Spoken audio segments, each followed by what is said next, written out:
So the Tour de France cyclist is cycling along, doing absolutely fine, and then suddenly gets very wet because you see between England and France is the English Channel.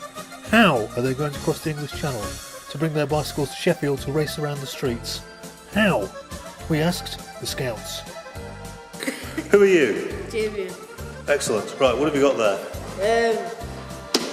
A picture how the cyclists are going to get from France to Sheffield. They get put in a bubble and they have to cycle just across without bursting. If you go fast enough, you wouldn't be able to sink in water.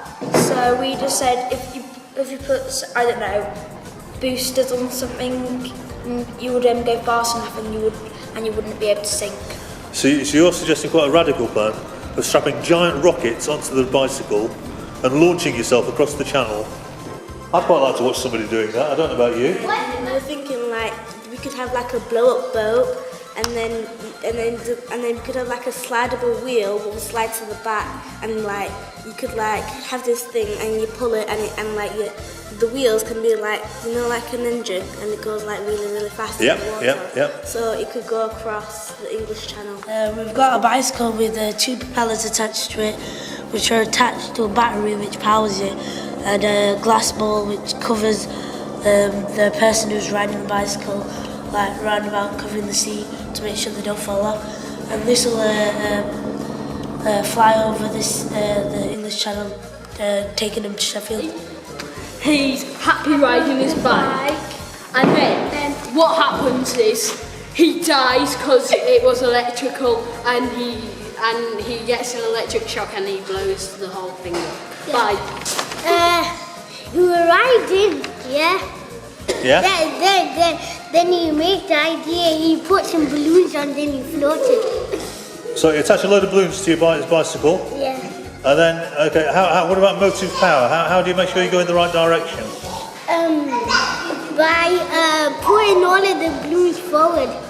Putting all the balloons at the front? Yeah. And that's going to work, is it? Yeah. So first, they ride in the bank on a normal path.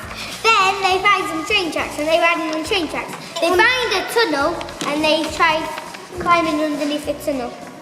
So you're going to utilise the already existing channel tunnel and you're going to ride a bike through it? Yeah. So he has like this little backpack at the back of his bike, and then he pulls this trigger, and then it all comes up into a submarine, and he drives it all the way. A collapsible, is it inflatable or is it? Inflatable. An inflatable submarine? Yeah. That's an interesting idea. Nobody's done an inflatable submarine before.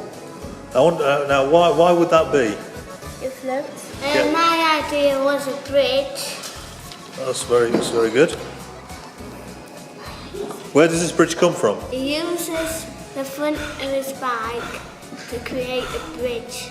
So he's got a really big piece on the front of his bike. Yeah. So I'd imagine that's a bike that's made to go quite slowly for the rest of the race, but it comes into its own when it comes to crossing the channel. A footpath. A footpath. A footpath across the English Channel. Yeah. So it designates some parts of the English Channel. It's like a bridge because Yes. there's walls against it, so the sea doesn't crash in. So That's good. It's like a footpath. Whoa, so we built two walls down the English Channel, we pump the water out of the middle and make a footpath. It's quite brilliant. This man went on the air balloon and it flies. A balloon and it flies. Yeah. First they're riding on a path, then it's a big hill, then they jump over some water, then they fly into a helicopter, then they fly over to France. It has the benefit of being quite spectacular. I would imagine the TV viewers would be very interested in this one. So basically somebody rides up a ramp and flies into a helicopter and then goes across. Yeah. It's quite brilliant. I can't think of any disadvantages to that. And it'll make for good television as well. I think you cracked it.